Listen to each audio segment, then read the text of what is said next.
For today's video, guys, I'd like to show to you how to overhaul the brake lining of our Windlass guys. So as you can see, guys, we are overhauling the anchor Windlass guys.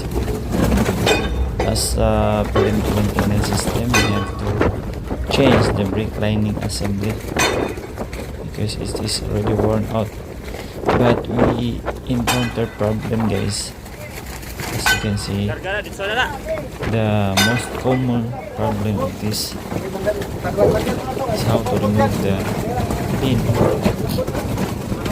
Now as you can see, guys, the pin is stuck. So we did hammer heating and we use pipe. As you can see, guys, we approach from other side.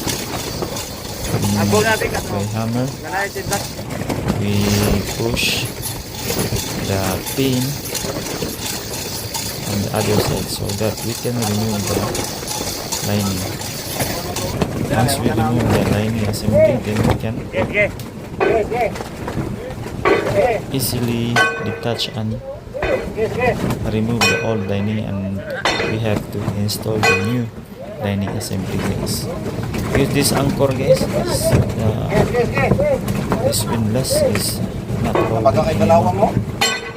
So it's very dangerous if our anchor is not holding, guys. So as maintenance, as an engineer, we have to remove that.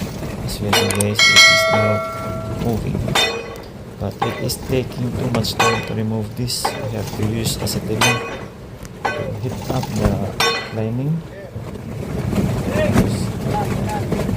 It's been low on years, but that's possible to remove. So heating, lubrication, and handling. We approach from another side just to remove the pin. So this part is very difficult to remove, so we have to use it so that we can remove the pin, guys. As you can see, the pin is slowly coming out. Once it come out, it come out. Then we can remove now the brake assembly, guys. Brake lining assembly. So just sharing, we need to install the tripod to put the chain back up. As you can see, guys, now the lining is going up, and as you can see, guys, you have to be very careful in this part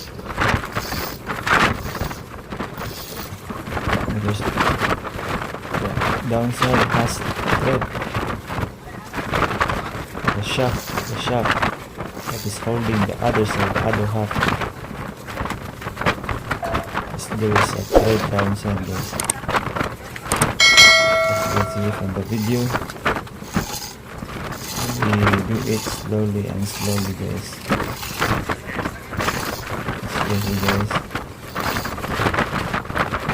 when you install this one, you have to be very careful not to bend the shaft from down, and the most important is not to break the thread. Once the thread is loose, it will be a big problem. So at this moment, we slowly put down the brake lining assembly so that we can change the brake lining, guys. So in this job, guys, we as engine team, we are doing this job, and together with the deck team, they are here to assist us.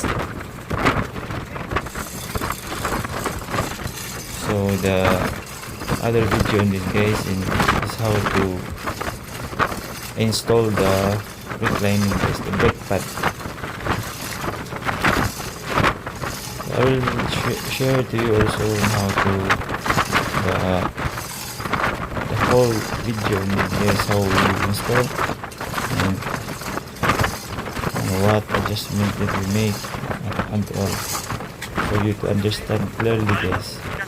So in this video only, this is how we detach. The problem that we encountered, I already shared to you guys. I hope you have learned something from this video. So before that, we did some